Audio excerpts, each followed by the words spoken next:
চোৱা মই এইটো ভিডিঅ' আজি বিশেষকৈ ক্লাছ 10 ৰ यानी SSLC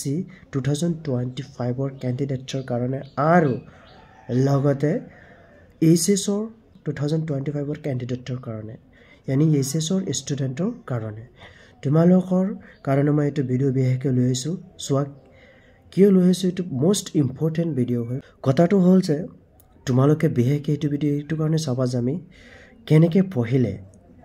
এই এক্সামৰ 3 দিন আগত আমি কেনেকৈ পঢ়িলে ভাল এটা ৰিজাল্ট কৰিব পাৰিম যদি কোনোবা ষ্টুডেন্ট মোৰ অফলাইন অনলাইন সকলো ষ্টুডেন্ট এনেকুৱা আছে যে স্যাৰ গোটেই বছৰ ভালদৰে পঢ়া নাই এক্সামৰ আগত কেইদিন কেনেকৈ পঢ়িলে ভালদৰে এটা ভাল ৰিজাল্ট হোৱাৰ আশা কৰিম সো তোমালোকে সকলোৱে অলপ চাইছা হেতু হাজাৰ মানা কৰিলে মই জানো অলপ হলেও চাইছা দিনত 1 ঘণ্টা নহলে আধা ঘণ্টা নহলে 10 মিনিট নহলে যদি না চাও তথাপি মাহত অলপ হলেও চাইছা কাৰণ এক্সামৰ আগত চাইছে এতিয়া কথাটো হ'ল মই তোমালোকৰ কাৰণে এটা ভিডিঅ' লৈছো যে এক্সামৰ আগত 3 দিন কেনেকৈ পঢ়িলে ভাল এটা ৰিজাল্ট পাৰ আহা আমি কৰিব পাৰিম চোৱা এই গোটেই বছৰ বাদ দিয়া মই একদম উইক ষ্টুডেন্টৰ কাৰণে কৈছো যে ভাল ষ্টুডেন্টটো পঢ়িছে কিন্তু কিছুমান এনেকুৱা ষ্টুডেন্টছে ঘুৰি দিন কটাইছে কিন্তু এটো মানে তেনেকুৱা ষ্টুডেন্ট যেন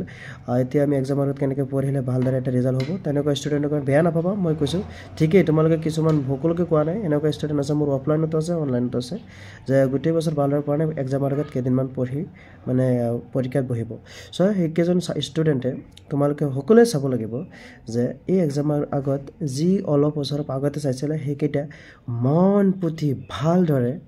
ৰিভাইজ কৰিবা ঠিক আছে ৰিভাইজ কৰাৰ পিছত এতিয়া কথাটো হ'ল যে ৰিভাইজন কৰিবা তাৰ পিছত ঠিক আছে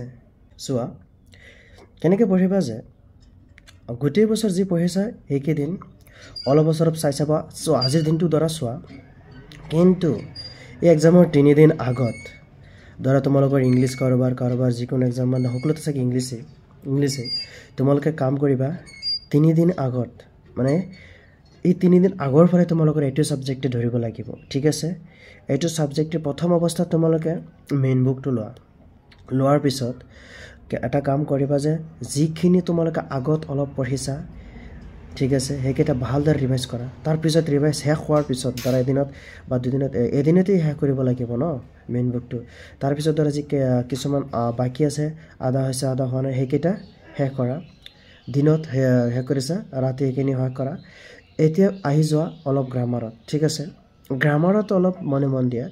গ্ৰামাৰ মানে কি কেৱল গ্ৰামাৰে যে নহয় গ্ৰামাৰ শিকিবা ধৰা দিন এটাত লাগিব গোটেই দিন লগতে আছে ৰিপৰ্টিং যিকোনো বস্তু আছে ভালদৰে পঢ়া কিন্তু দুদিনত শেষ কৰাৰ পিছত আকৌ যেতে এদিন থাকিব ন এক্সামৰ আগদিনা হিদিনাখন আকৌ তোমালোকে এটা কাম কৰিব লাগিব কামটো এটিয়ে যে যিখিনি পঢ়িছা আকৌ ভালদৰে ৰিভাইজ কৰা MCQ হক টেষ্ট পেপাৰ কোনো বুজি পাইছা ভালদৰে ৰিভাইজ কৰাৰ পিছত দিয়া তাৰ পিছদিনাখন আৰু এটা কথা মনত ৰাখিবা যেন আগদিনাখন ৰাতি গোটেই ৰাতি হাৰে নাথাকিবা যে একদম আগদিনা সকলো ফালি দিম হেতু কথা নহয় বেয়া নাপাবা হে তোমালোকে আগদিনাখন ৰাতি বেছি হাৰে নাথাকিবা সোনকালে হৈ যাবা কাৰণ মাইন্ডটো ফ্ৰেছ নহলে এক্সামত গৈ টোপনি হৈ যাব বুজি পাইছা তাৰ পিছদিনাখন এক্সামত বহিলে যদি টোপনি হৈ যায় প্ৰবলেম হ'ব হেকাৰণেকৈ পৰীক্ষাটো এক্সামটো দিবা এতিয়া কথা হ'ল কেৱল ইংলিছে নহয় গোটেই কেইটা সাবজেক্ট যদি দুদিন টাইম পোৱা 3 দিন চাগে গোটেই কেইটাত নাই কিন্তু যদি দুদিন টাইম পোৱা দুদিনৰ ধৰা মেথছৰ কথা কৈছো যে আগদিনাখন একদম লং কোৱেশ্চন ফিনিশ কৰা ঠিক আছে দিন ৰাতি লাগিবই কিন্তু পিছদিনাখন গোটেই দিনত MCQ টেষ্ট পেপাৰ আছে যিকোনো আছে আজে-বাজে যিকোনো আছে গোটেই কেইটা টেষ্ট পেপাৰ MCQ মানে চাবা লাগে এটা সলভ কৰিবা কিন্তু আকৌ এটা ওপৰে মানে চাই যাবা লং কোৱেশ্চনখিনি তাৰ মানে ৰাতি ঠিক আছে দিনতো MCQ চাইছা গোটেই দিন নালাগে MCQ ঠিক আছে আগদিনাখন দিন ৰাতি হোল মেথ চাইছা মানে লং কোৱেশ্চন গোটেই কেইটাতো চাব নালাগে কাৰণ যিখিনি তোমালোকে ভালদৰে পঢ়িছিলা বা লিখিছিলা কেইটা মনত আছে কিছুমান অলপ প্ৰবলেম আছে যে লিখিলে মনত থাকিব কাৰণ লিখাটো বেষ্ট यानी মোষ্ট ইম্পৰ্টেন্ট হয় লিখিলে বেছি মনত থাকে ঠিক আছে তাৰ পিছদিনাখন তো দিন ৰাতি কিনি চাইছা দিনত আকৌ তাৰ পিছদিনাখন দিনত MCQ খিনি চাইছা কিন্তু ৰাতি আকৌ লং কোৱেশ্চন খিনি ওপৰে ভালদৰে চোৱা যেকেটা অলপ বেছি ইম্পৰ্টেন্ট একেটা অলপ ৰেখা বুজি পাইছা কিন্তু আগদিনা এনেকৈ অলপ সোনকালে হৈ যাবা এনেকৈ তোমালোকে SSLC হওক বা হায়াৰ সেকেন্ডাৰী হওক তোমালোকে ভালদৰে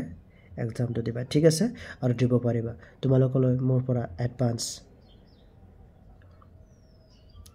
পৰীক্ষাৰ আগজনে জানিছো यानी best of luck. Thank U.